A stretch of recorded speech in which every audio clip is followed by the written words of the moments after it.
Es difícil imaginar lo que es perder a un ser querido antes de que suceda. Por supuesto, lo he visto cientos de veces en películas, asuntos dramáticos en su mayor parte, con gritos y llantos, y luego superarlo. La conmoción, la incredulidad, la rabia desenfrenada, todo arremetiendo contra el mundo por lo más ordinario y predecible que hay en él.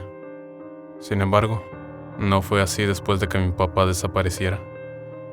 Simplemente estaba allí un día y al siguiente ya no, sin dejar nada más que un dolor sordo y penetrante. Semanas de investigación policial no arrojaron nada. No fue un acto de crueldad lo que hizo que el mundo se lo robara. Era mera indiferencia universal. Su vida fue corta, su muerte al azar y sin sentido. Y no quedaba más que el resto de nosotros para continuar adelante. Recibí la llamada telefónica de mi mamá a altas horas de la noche en mi apartamento. La policía supuso que papá había muerto y había cerrado el caso oficialmente. Me quedé en silencio y la escuché hablar, aunque no quedaba nada más que decir después de la primera línea. Le agradecí amablemente por hacérmelo saber y luego colgué. Después de eso me quedé mirando la pared durante aproximadamente una hora, sin pensar realmente en nada, solo observando mis pensamientos mientras pasaban por un lado y salían por el otro. Vivo en un estado diferente y ni siquiera lo había visto en un par de meses. Finalmente, decidí que despertarme mañana no iba a ser diferente a cualquier otro día, cuando todavía se la pasaba alrededor de la mesa de la cocina a miles de kilómetros de distancia. Pero estaba equivocado. Había vivido solo durante años, pero mi apartamento nunca se había sentido tan vacío. Tenía que mantener la televisión encendida todo el tiempo para no tener que escuchar el suave gorgoteo de la sangre en mis venas o escuchar la monotonía sorda de mi propia respiración. No sé cómo nunca había notado esos sonidos antes, pero ahora estaban empezando a volverme loco. Supongo que no podía dejar de pensar en lo frágil que era mi propia mortalidad y en lo inútil que habría sido mi vida si todo terminara en ese momento. Y fue por eso que conseguí un perro. Mitad husky y mitad coyote, de unos 6 meses. La recogí del refugio de animales donde un vaquero la estaba dejando. El perro le gruñía y gruñía, pero se calmó en el instante en el que él se fue. Pensé que tal vez abusaba de ella o algo así, pero parecía tan dulce con todos los demás que decidí llevarla a casa conmigo. Unos días después, recibí la llamada. Papá no estaba muerto. A aproximadamente un mes de su desaparición, apareció de nuevo. Mamá dijo que entró un día y se sentó en la mesa del desayuno como si no hubiera pasado nada. No podía sacarle una palabra sobre dónde había estado, pero estaba tan feliz de tenerlo de vuelta que ni siquiera siguió intentándolo. Tampoco me dijo nada a mí. Solo gruñó algo sobre que necesitaba aclarar su cabeza. A mí también me pareció un milagro, pero supongo que ya había pasado tanto tiempo obsesionado con la muerte que nada cambió. De cualquier forma, me quedé con la perra y la llamé Snoots. Y desde la primera vez que la llamé así, encogió sus orejas y empezó a agitarse de la emoción. Al principio parecía nerviosa, pero odiaba estar sola y me seguía de habitación en habitación, incluso sentándose entre mis piernas cuando me sentaba en el inodoro.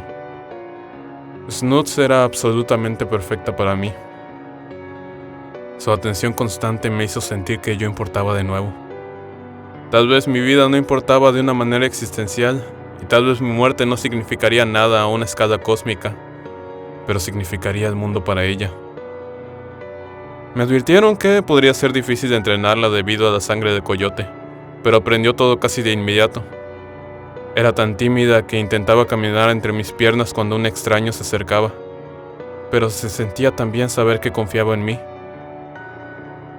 Sin embargo, tenía un mal hábito: estallar impredeciblemente. La primera vez fue un par de meses después de que la obtuve. Caminábamos por la acera hacia el parque cuando su pelaje comenzó a erizarse y su boca se ensanchó para revelar sus poderosos dientes. Antes de que supiera lo que estaba sucediendo, ella estaba gruñendo y ladrando y aullando a la dama del otro lado de la calle. La dama empezó a correr y Snoot se abalanzó sobre ella, casi arrastrándome a la calle. Tan pronto como la dama se fue, Snoot volvió a la normalidad. No pude entender qué pasó. Nunca antes le había gruñido a otro animal siquiera. La señora no tenía un perro con ella y no parecía llevar comida o algo. Ni siquiera había hecho el menor movimiento amenazante. Fue tan aleatorio que simplemente lo olvidé. Pero esa no fue la única vez. En otra ocasión saltó del sofá y comenzó a gruñir a la puerta. Unos segundos después, alguien llamó a esta y ella aulló en respuesta. Miré por el agujero, pero solo era el pizzero. Tuve que arrastrar a Snoot al baño y encerrarla allí hasta que él se fuera antes de que se calmara. Ese comportamiento sucedía tan raramente que no podía averiguar cómo predecirlo o prevenirlo. No podía simplemente mantenerla aislada, y no tenía sentido llevarla a entrenar cuando por lo general era la cosa más dulce del mundo. Estaba aterrorizado de que un día llegara a atacar a alguien y me la quitaran. Después de eso, mantuve sus paseos diurnos cortos. Solo salía temprano en la mañana o tarde en la noche, cuando no había tanta gente alrededor. Pasaron otros meses y pensé que su lado salvaje finalmente había sido domesticado, cuando sucedió de nuevo. Eran más de las 9 de la noche, y estábamos dando un último paseo por el parque antes de que cerrara. Estaba hablando con mamá y papá por el teléfono, y en realidad no estaba prestando atención a Snoot, que se paseaba detrás de mí. Mi primera advertencia fue cuando la correa se sacudió violentamente, arrancando el teléfono de mi mano. Me zambullí automáticamente para recoger mi teléfono. Snoot se arrastraba con tanta fuerza que logró soltar la correa de mi agarre. No pude evitar que se precipitara hacia la oscuridad, un gruñido gutural subiendo de su garganta. La perseguí, gritando su nombre, advirtiendo a quien sea que estuviera ahí. Pero cuando la alcancé, Snoot ya estaba encima de esa persona. Tenía su mano en el hocico, agitándose salvajemente de un lado a otro como si estuviera tratando de arrancarla. El chico estaba tratando de empujarla hacia atrás, pero Snoot seguía arremetiendo contra él cada que perdía su agarre. Para cuando los alcancé, ella le había puesto los dientes alrededor del cuello, temblando ferozmente como lo hacen los animales cuando buscan una presa fácil.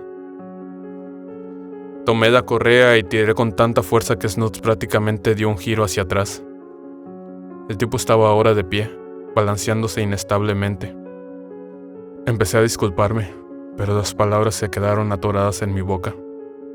Su mano era una bola ensangrentada, dedos cortados esparcidos por el suelo. Las heridas en su cuello eran aún más brutales. Una sábana entera de piel estaba despegada, colgando en harapos a lo largo de su hombro. Ni siquiera sé cómo estaba todavía consciente. Quería volver a buscar mi teléfono para pedir ayuda, pero me tomó todas mis fuerzas evitar que Snoot se lanzara de nuevo para acabar con su presa. El hombre empezó a hurgar en los destrozados jirones de su cuello, sin apartar los ojos de mí. Me preparé, medio esperando que nos atacara de nuevo en represalia. Sin embargo, estaba demasiado concentrado en sus propias heridas. Estaba atrapado en el lugar, reteniendo a Snoot, impotente para alejarme de lo que sucedió a continuación. Agarró los pliegues colgantes de su piel con su mano buena y comenzó a pelarla por el resto de su cuello. Luego, se llevó la mano a la espalda y comenzó a pelarla allí también. Todo el lío de carne siendo arrancado como un buzo que se quita un traje de neopreno. Observé, paralizado pero mortificado, mientras se quitaba el resto de la piel y la ropa para dejarlos a ambos en un montón empapado a sus pies. No era exactamente músculo lo que había abajo. Era más como una segunda piel, de color gris pálido y resbaladizo por la sangre. Pero se parecía tanto a las estructuras normales que reflejaba las estrías y fibras de músculo, aunque no tuve mucho tiempo para mirar. Tan pronto estuvo libre se echó a correr, dejando atrás todo el lío húmedo que había arrojado al suelo. Corrí a casa con Snoots tan rápido como pude. Ni siquiera volví por el teléfono desechado. Seguía diciéndome a mí mismo que no era real hasta que regresé a mi apartamento, pero era cada vez más difícil mentirme mientras lavaba la sangre de la cara y el pelaje de Snoots. Se estaba meneando de nuevo, luciendo como antes, hasta que abrió la boca para dejar que el último dedo cortado cayera al suelo. No podría estar solo después de eso. Incluso Snoots no era suficiente compañía. Hablé con mi mamá durante mucho tiempo para ayudarme a calmarme, aunque no dije ni una palabra sobre lo que pasó. Sin embargo, ella sintió que estaba nervioso y me convenció de volver a casa y visitarla por un tiempo. Mantuve a Snoots conmigo, ahora más asustado de la cosa sin piel que de cómo reaccionaba. Sin embargo, ahora la tengo encerrada en el auto conmigo donde estoy escribiendo esto. Quiero correr, abrazar a mamá y decirle lo bueno que es volver a verla. Quiero preguntarle a papá sobre lo que pasó, por qué se fue y por qué decidió regresar. Pero no puedo salir del coche. No puedo dejar salir a Snoots. No con esos gruñidos que empezó a soltar en el momento en el que me acerqué a la entrada de la casa. Solo podían significar una cosa, y no podía mentirme y decir que era otra. La única conclusión que pude sacar fue que papá realmente había desaparecido, pero lo que sea que regresó, simplemente fingía ser él. Dejé a Snoots en el coche y llamé a la puerta. Dejé escapar un largo suspiro de alivio cuando mamá abrió. Entonces, una mano cayó sobre su hombro, y lo que parecía mi papá apareció. Me enfermaba imaginar la piel gris resbaladiza y sangrienta debajo de esa máscara. Una cosa era perder a mi padre, pero tener que mirarlo de nuevo así era insoportable. Me invitaron a entrar y me senté, pero no podía apartar los ojos de él. El disfraz era perfecto, su afecto genuino. Ambos evitaron hablar sobre su desaparición, y yo tampoco lo mencioné. Sin embargo, tenía que encontrar alguna forma de romper la ilusión. No podía simplemente tirarle encima a Snoots y destrozarlo allí en la sala.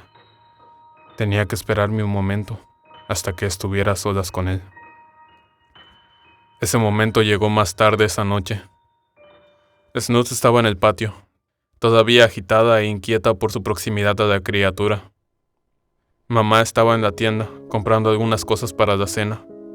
Invité a papá al patio para lanzar la pelota de fútbol, como solíamos hacerlo. Pensé que podríamos tomarlo por sorpresa y deshacernos de él antes de que mi mamá regresara. Pensaría que simplemente desapareció de nuevo, y si podía aceptarlo una vez, con suerte podría aceptarlo de nuevo. Era mejor que dejar que esa cosa viviera dentro de la casa, viéndola dormir, esperando atacar. Tenía uno de sus cuchillos de caza agarrado en mi mano. Esperé afuera de la puerta. No podía esperar a que Snoots comenzara a gruñir o podría darse cuenta del ataque e intentaría escapar. Tenía que tomar mi oportunidad. Y luego Snoots podría unirse a mí y ayudarme a terminar el trabajo. Traté de no pensar en esa cosa que llevaba el suéter de mi padre como algo más que un monstruo. Traté de decirme a mí mismo que era lo que había matado y reemplazado a mi verdadero padre.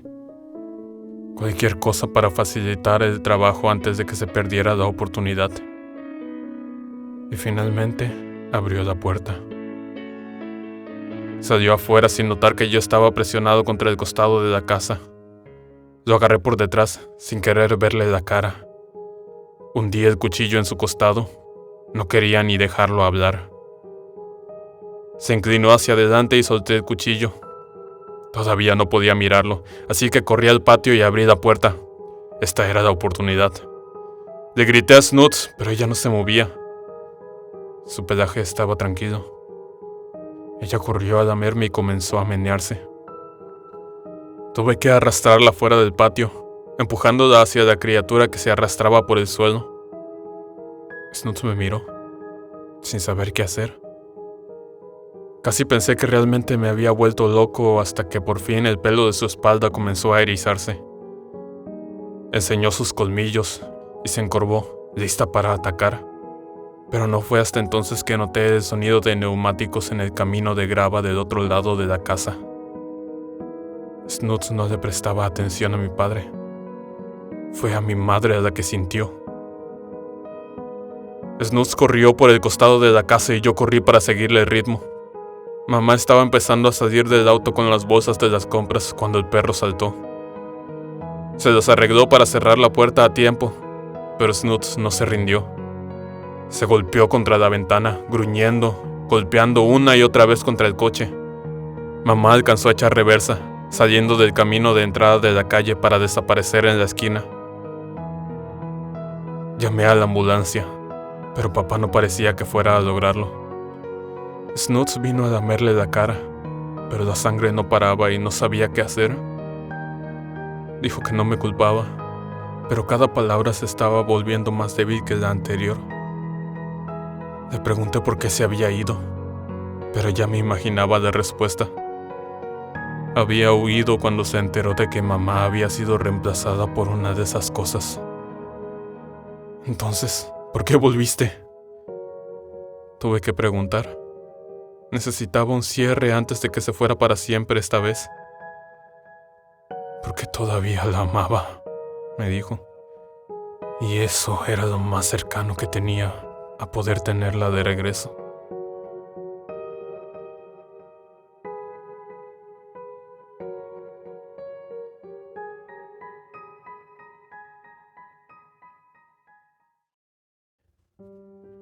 Y resulta que no estaba muerto.